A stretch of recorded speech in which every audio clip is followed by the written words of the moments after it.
Well, clearly fans were not happy with the finish, and I think that's where you want to get to. You wanted to send them home happy. Now, there's two differing opinions here. I know that you had a tweet. Do you want to tell us what your tweet said immediately after the show?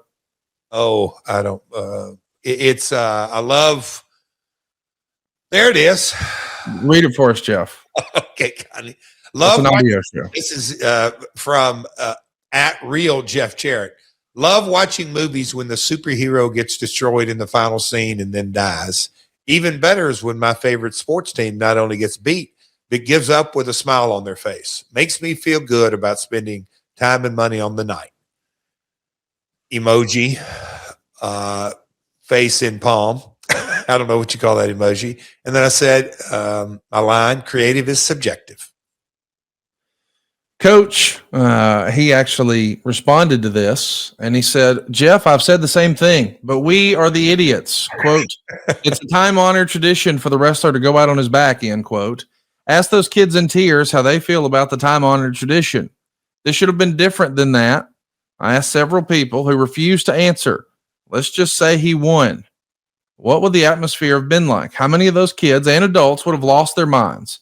This nonsense of this is the way it's always been has got to go.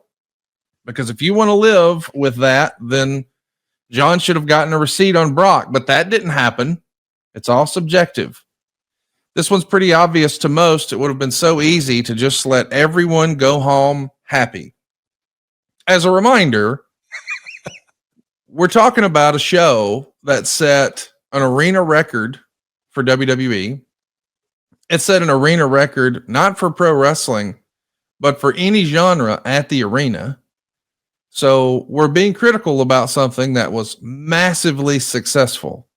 And Jeff, you're going to have your critics out there who are listening to this and say, oh, of course, Jeff Jarrett thinks that he works for AEW. So let's just sidebar for a minute, Jeff. Okay. Are you gainfully employed by AEW? Yes or no? Yes, I am.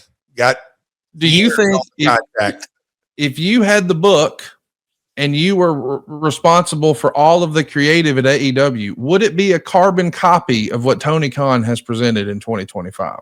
No. So the next thing is going to be, well, why don't you come on the podcast and criticize that creative? And I would refer you to the first question of, he works there, guys. So here's what I want you to do. If that's you, why don't you, next time you're at work, just go live and be critical of your boss's decisions and just share it all over social media.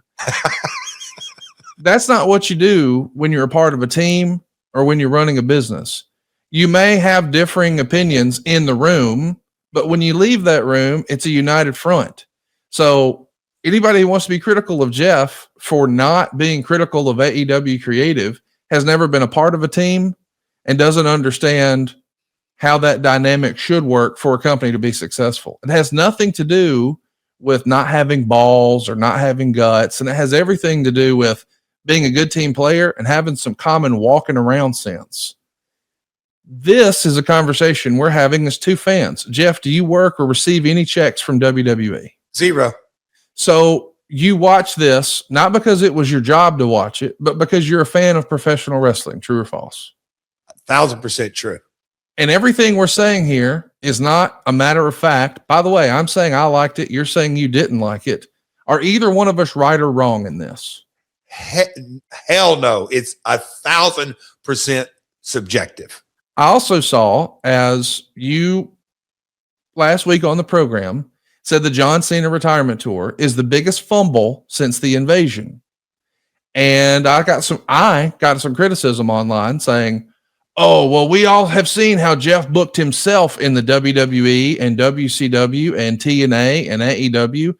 Jeff, did you book all of your creative in WWE, WCW, and AEW? Because I didn't realize that you were in charge of your creative in those places. No, sir. I sure didn't. It's a little silly. It is. And I saw lots of comparisons for John Cena's last match with Sting's last match. And I think that's interesting because the critics who say that, Sting's I actually saw people, and I couldn't believe this is real, say Sting's last match was meaningless. I don't even know what that means.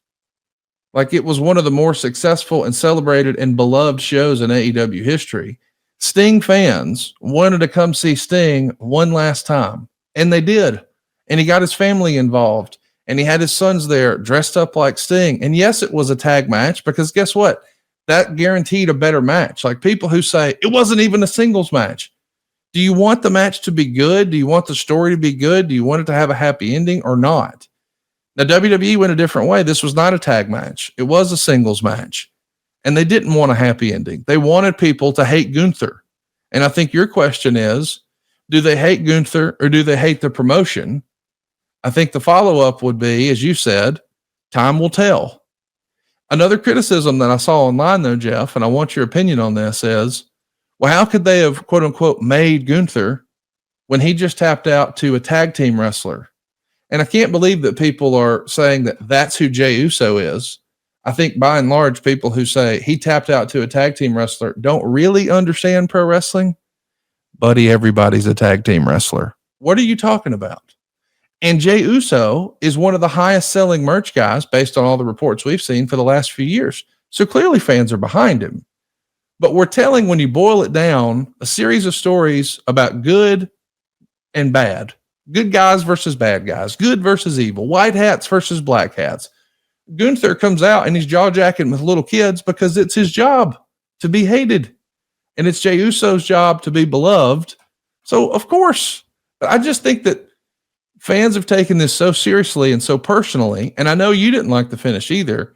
I just want to know how you have sort of processed some of this, or in the end, do you still stand by what you texted me that night? And we have not revealed this, but immediately upon seeing it, you texted me that this is the worst finish in the history of the business.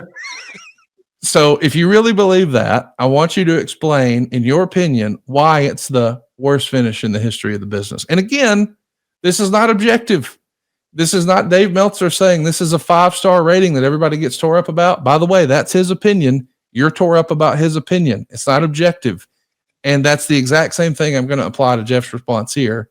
Jeff, why, in your opinion, was this the worst finish in the history of the business? You know, Conrad, because Karen, okay, I'll have to kind of give an example because then I'll reflect on myself. But she asked in the back seat as me and Cody were driving home, and we had watched it, and he was watching clips, but he was talking about his DDT and all this. And she said, and Conrad, she's like, why the F am I upset about this? I don't care. And I said, ask me that tomorrow. Ask me that tomorrow because I got an answer, but let's just see how you feel by tomorrow. Well, on Sunday, we talked about different things, football, and she's just like, yeah, it's crazy. I say, because you care about the business. And look, again, it's subjective, but I think it boils down right to this. They are obviously they are whatever market share, but WWE is the biggest professional wrestling organization, 4 generations.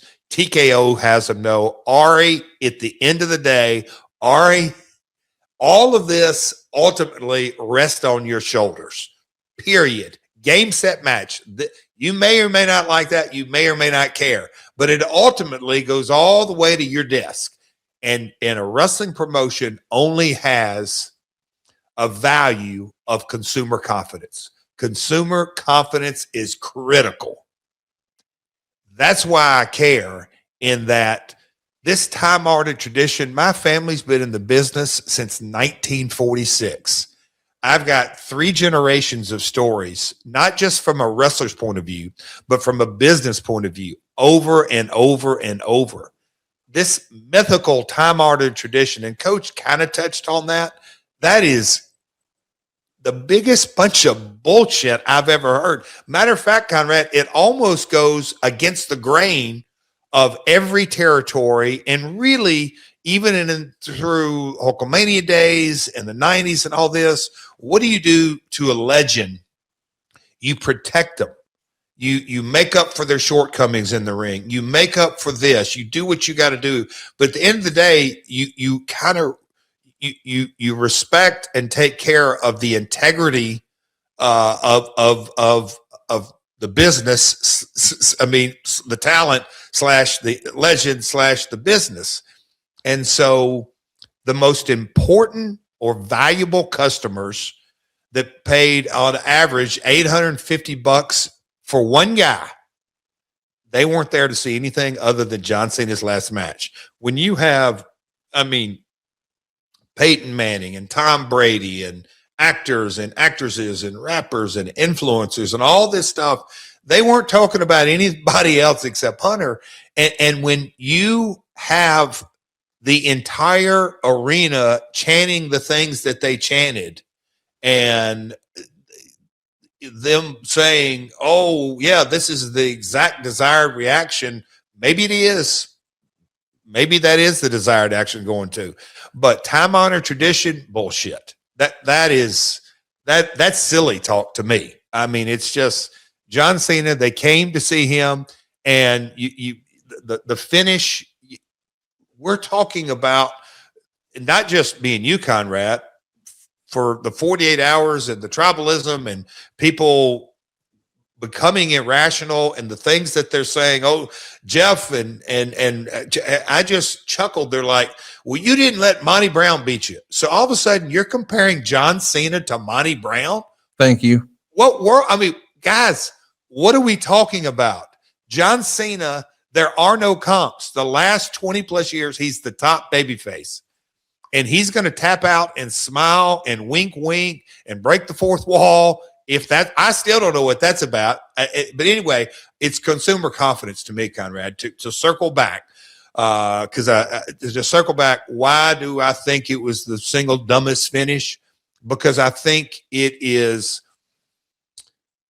a direct slap in the face of the face of our industry. Never give up.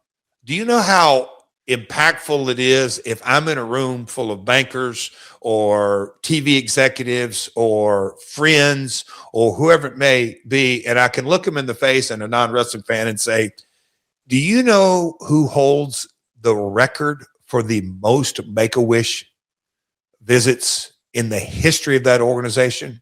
It's a professional wrestler. It's a professional wrestler. Yes, it's John Cena. His whole mantra, hustle, loyalty, respect. Get that. Never give up. Okay. And you're going to give this bullshit that we got to get heat on a heel in a time-honored tradition? Conrad, it's the silliest, most ridiculous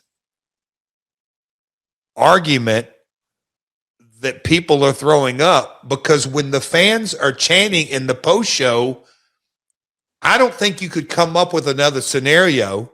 How could you come up with another scenario where the fans are chanting AEW? Hang on, let's do it right now. Let's play that clip. It's a place that, it's rare that people, see the end there and then think this is exactly how I want to go out and then get to do it. And that's what John got to do tonight, right? He had his sort of farewell run for this year. So you see the fans at the post show out in front of the arena chanting AEW, AEW. That's clearly not the goal with the booking. Based off the finish. Yes.